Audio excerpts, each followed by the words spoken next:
Video देखने वाले तमाम श्रोताओं का स्वागत। इस वीडियो में अध्यात्म का ऐसा ज्ञान है जिसे जानने के बाद आपके जीवन में आने वाली हर कठिनाई और नकारात्मक परिस्थितियों का अंत होगा। साथियों, यह जीवन क्षणभंगुर है। कभी सुख तो कभी दुख आता रहता है। सुख होने पर आनंद रहता है और दुख आने पर हताश हो जाते हैं। गरीब हो चाहे अमीर, सबके साथ यही होता है। सुख की स्थिति में हमें आनंद रहता है, लेकिन क्षणिक दुख हम सहन नहीं कर पाते हैं। हताश और निराश होकर कभी कभी आत्महत्या तक कर लेते हैं। तो किस प्रकार से हम ऐसी स्थिति का सामना कर उस पर विजय हासिल करें?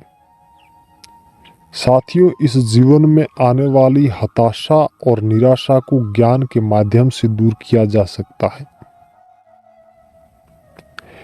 अज्ञानता की वजह से हम स्वयं को स्थूल शरीर के रूप में समझते हैं और अपना जीवन इस संसार तक ही सीमित मानते हैं।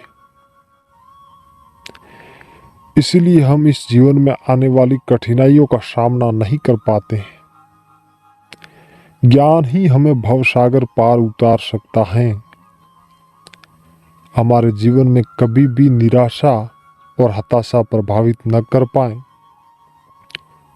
इसलिए हमें स्वयं को एक आत्मा के रूप में समझना होगा।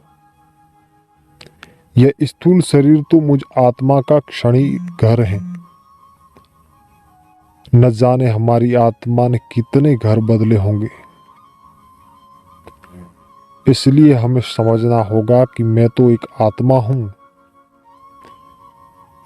इस क्षणिक स्थूल शरीर के सुख के लिए हताश और निराश होकर गलत कदम क्यों उठाऊं?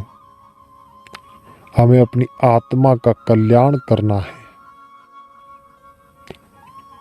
जब तक हम स्वयं को एक आत्मा के रूप में नहीं समझेंगे, तब तक सांसारिक अवरोध हमें प्रभावित करते रहेंगे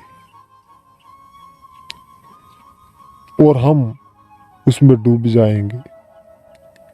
इसीलिए हमें आत्मज्ञान होना चाहिए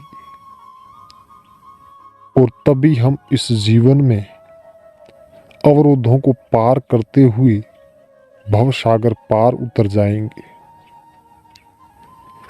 भगवान श्री कृष्ण ने भी श्रीमद् भगवद गीता में कहा है कि जो व्यक्ति स्वयं को आत्मा समझकर मुझ परमात्मा को याद करेगा, मैं उसे उच्च से उच्च परम धाम पद पर ले जाऊंगा। भगवान श्री कृष्ण भी कहते हैं कि मैं क्षणिक नहीं बल्कि अमर कल्याण करूंगा। इसलिए हमें अपनी आत्मा का कल्याण करना है। हमारा सब कुछ वही तो है। ओम शांति शांति शांति।